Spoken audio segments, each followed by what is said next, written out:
Assalamualaikum warahmatullahi wabarakatuh. Para calon pendaftar SPMB di SMA Negeri 6 Samarinda. Dalam kesempatan ini kami dari panitia SPMB SMA Negeri 6 Samarinda akan menyampaikan terkait tentang tutorial dari pendaftaran SPMB, khususnya sekarang dalam sesi simulasi. Yang pertama kita lakukan adalah kita mengakses ke website SPMB. Ya. Di sini kita akan dihadapkan pada halaman SPMB Samarinda. Nah, setelah itu kita memilih untuk masuk ke halaman login. Ya. Nah, setelah login kita akan diarahkan ke menu untuk pendaftaran. Karena kita sebelumnya belum punya akun, maka kita akan coba untuk membuat akun terlebih dahulu dengan mengklik tombol daftar akun. Lalu kita akan diminta memasukkan NISN. Setelah itu memverifikasi, lalu kita coba cari datanya. Nah, kalau nanti datanya terdeteksi, maka kita tinggal melanjutkan dengan mengisi data yaitu nomor HP, WhatsApp tentunya diutamakan, lalu membuat password. Untuk password itu harus terdiri atas minimal 8 karakter, ada huruf besar, huruf kecil, kemudian angka dan simbol. Nah, setelah itu kita mengetik ulang lagi passwordnya, lalu mencentrang di bagian 3 tanda ini. Setelah dicentang, lalu klik daftar akun. Nah, setelah berhasil membuat akun, kita bisa langsung memilih menu untuk masuk ya. Coba kita kembali tadi, ada menu masuk ya. Nah, sana kemudian kita masukkan NISN dan password yang sudah kita buat. Jangan lupa untuk klik centang melakukan verifikasi lalu tekan masuk. Nah, nanti setelah itu kita akan masuk ke halaman pendaftaran.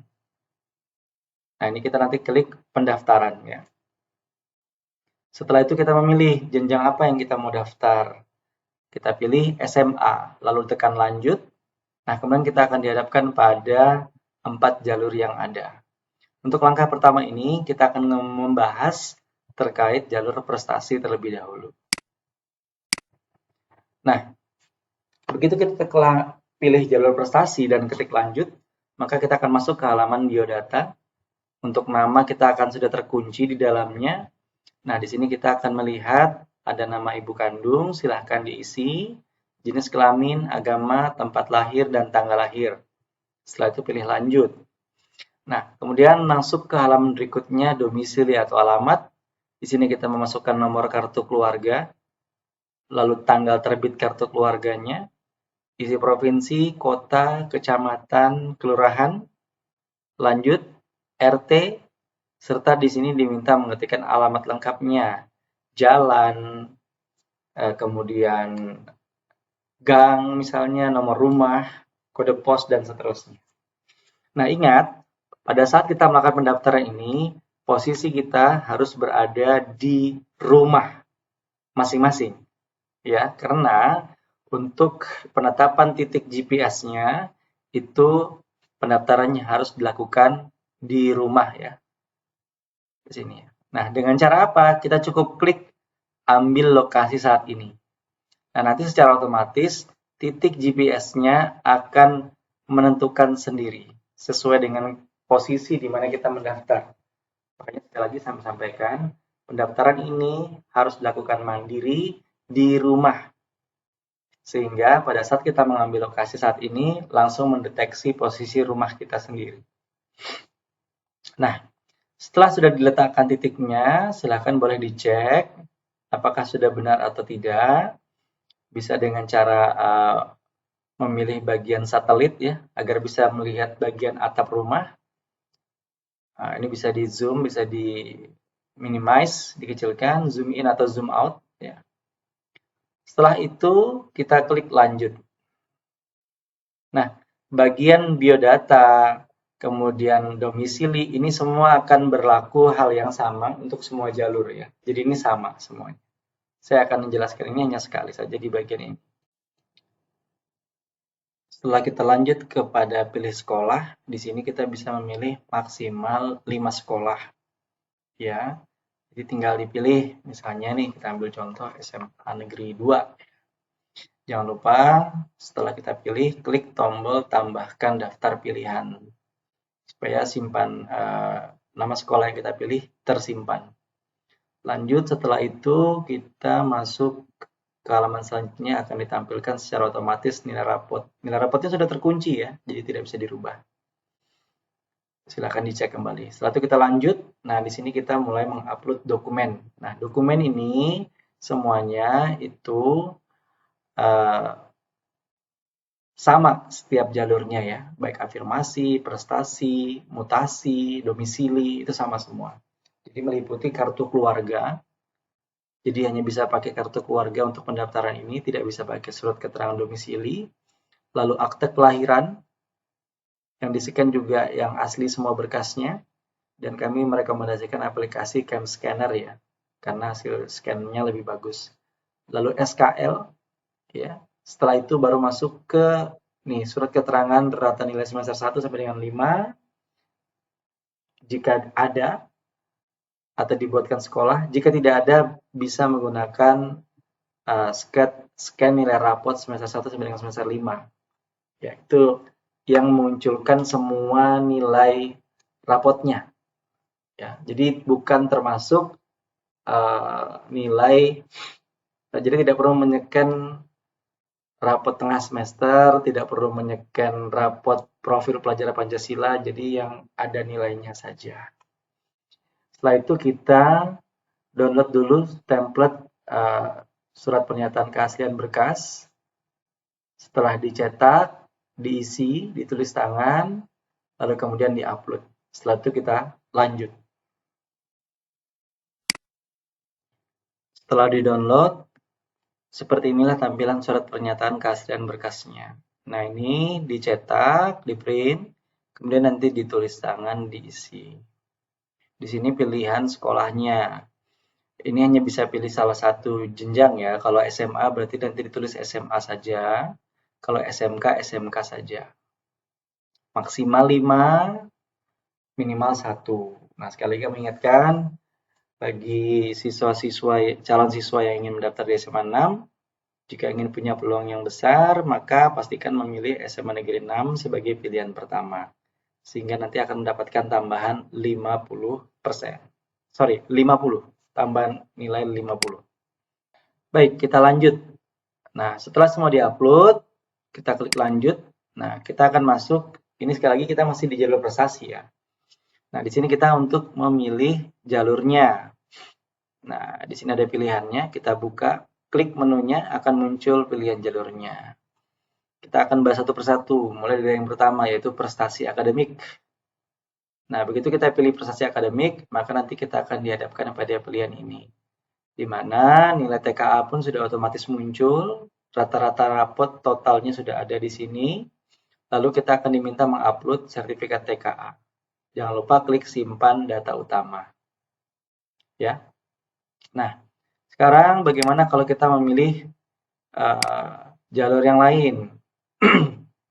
Misalnya kita pilih prestasi akademik. Nah, begitu kita memilih prestasi akademik, maka nanti kita akan ditanya untuk prestasi akademik ini wajib sudah melakukan verifikasi ya ke SMA Negeri 4 dari tanggal 17 sampai dengan tanggal 19, besok hari terakhir. Memilih jalurnya, kemudian setelah itu memilih dapat juara berapa, ya, cuman bisa difasilitasi juara 1, 2, 3. Lalu kemudian memilih ini jenis prestasinya individu atau beregu. Nah, kemudian kita mengupload bukti prestasi utamanya. Jadi yang diupload di sini adalah sangat direkomendasikan adalah sertifikat prestasinya. Ya. Kalau bisa dikombin atau dikombinasikan, digabungkan dengan bukti verifikasi itu juga lebih baik. Jangan lupa klik simpan data utama. Kita lanjut ke prestasi non-akademik. Prinsipnya kurang lebih sama. Kita pilih jalurnya dulu prestasi non-akademik. Kemudian kita tuliskan nama lombanya ya, nama kegiatannya apa, kemudian tingkatnya apa, ini kategori juara berapa, kemudian jenis prestasinya apa. Upload lagi sertifikat dan juga bukti verifikasinya. Setelah itu ada prestasi yang lain, misalnya kita teman-teman yang memiliki prestasi tahfiz atau hafalan Al-Quran. Nah, kita pilih prestasi tahfiz, lalu masukkan jumlah juz yang dihafal, lalu kemudian upload di sini sertifikat hafalan tahfiznya dan juga bukti verifikasinya. Digabungkan jadi satu file ya. Nah, untuk prestasi non-Islam pun demikian.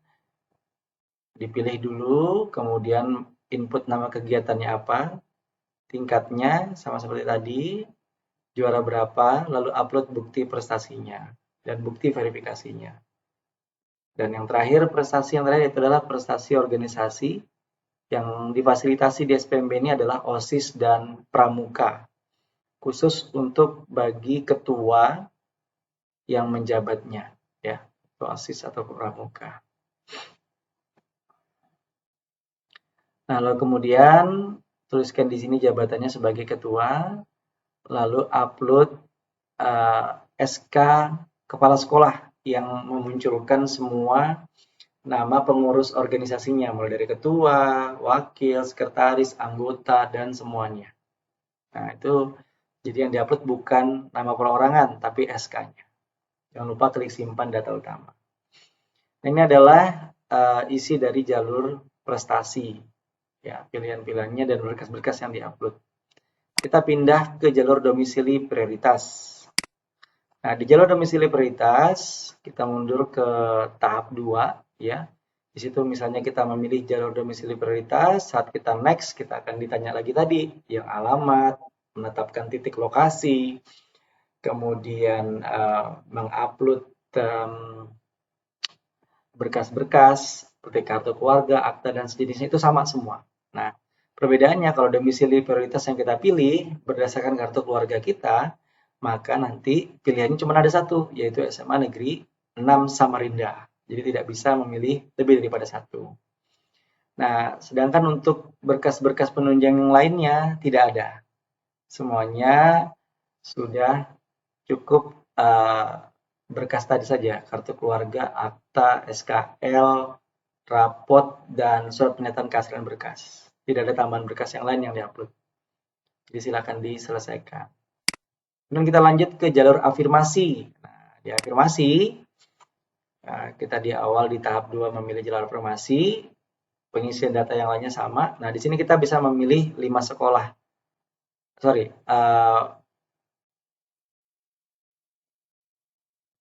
Untuk rayon 4, kita hanya bisa memilih 4 sekolah ya, yaitu SMA 4, 6, 7, dan 17. Ini buat teman-teman yang memiliki termasuk dalam keluarga ekonomi tidak mampu dibuktikan dengan memiliki kartu KIP, ya, kemudian KKS dan sejenisnya.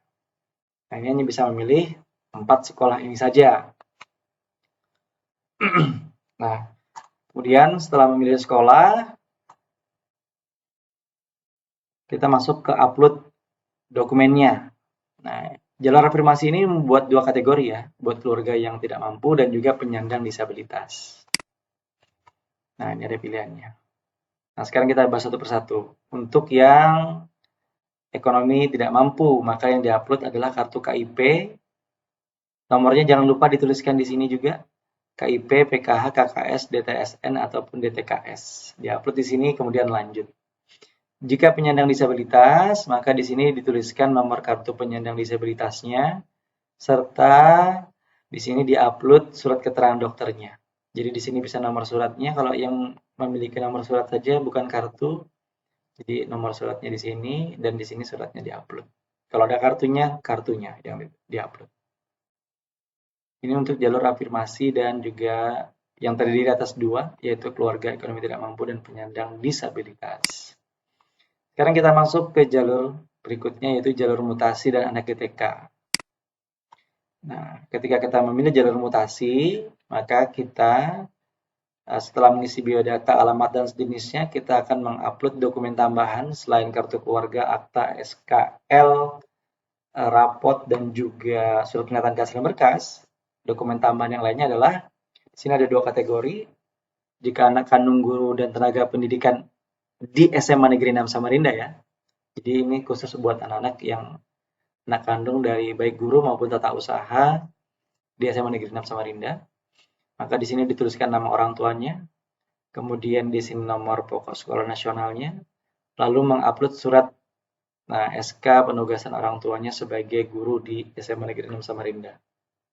Lalu masuk ke tahap selanjutnya. Nah, sedangkan untuk perpindahan tugas orang tua, itu dikhususkan bagi orang tuanya yang pindah tempat pekerjaan dari luar kota Samarinda dari luar kota Samarinda ke Palaran sini, dibuktikan dengan ada surat mutasinya, ya, surat tugas mutasinya, kemudian tanggalnya dibuat kapan, minimal 1 tahun sebelum pendaftaran. Jadi di sini jelas ya suratnya tertanggalnya. Kemudian mengupload surat tugasnya di sini. Nah, jika semua proses upload dan pendaftaran pengisian data sudah dilakukan, kita masuk ke tahap terakhir, yaitu review dan kirim pendaftaran. Nah, di sini nanti akan tampil semua data-data yang sudah kita upload. Nah, setelah itu kita tinggal mencentrang pernyataan. Saya menyatakan bahwa data yang saya isi adalah benar. Saya bersedia menerima konsekuensi apabila ada data yang saya berikan tidak sesuai. Bersedia untuk mengundurkan diri atau dibatalkan kelulusannya. Dan yang ketiga, dengan mengirimkan pendaftaran, maka data registrasi tidak bisa dirubah selama proses verifikasi oleh tim verifikator sekolah. Setelah dicentang tiga-tiganya, klik tombol kirim pendaftaran. Maka demikian, maka selesailah proses pendaftaran. Nah, demikianlah kurang lebih tutorial dari pendaftaran SPMB yang bisa kita coba di jalur simulasi ini, ya. Karena nanti untuk pendaftaran resminya akan dibuka di tanggal 22 Juni sampai dengan 24. Nah, jika Bapak, Ibu, ataupun teman-teman anak-anak sekalian menemukan atau mengalami permasalahan, bisa mengajukan aduan. Di website ini juga ada menu pengaduan ya. Nah, kita masuk ke menu, ada kontak atau pengaduan. Nah, nanti di sini ada nomor WhatsApp-nya, kemudian jam layanan yang bisa diberikan. Untuk khusus Samarinda juga ada sendiri, ya. Ini sama. Lalu kita masukkan data laporan.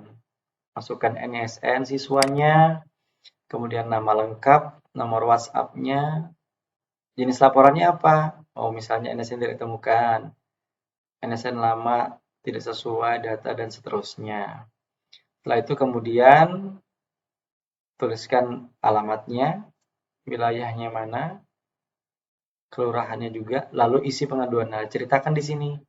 Dan jangan lupa untuk mengupload bukti, misalnya screenshot dari tampilan websitenya, misalnya disebutkan NISN tidak ditemukan, itu kita screenshot lalu kita upload di sini untuk dilaporkan.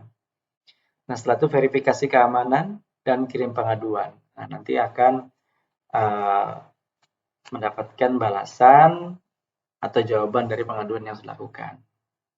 Baiklah, demikian paparan yang bisa kami sampaikan dalam tutorial ini. Semoga bermanfaat. Kurang dan lebihnya saya mohon maaf. Saya akhiri. Assalamualaikum warahmatullahi wabarakatuh.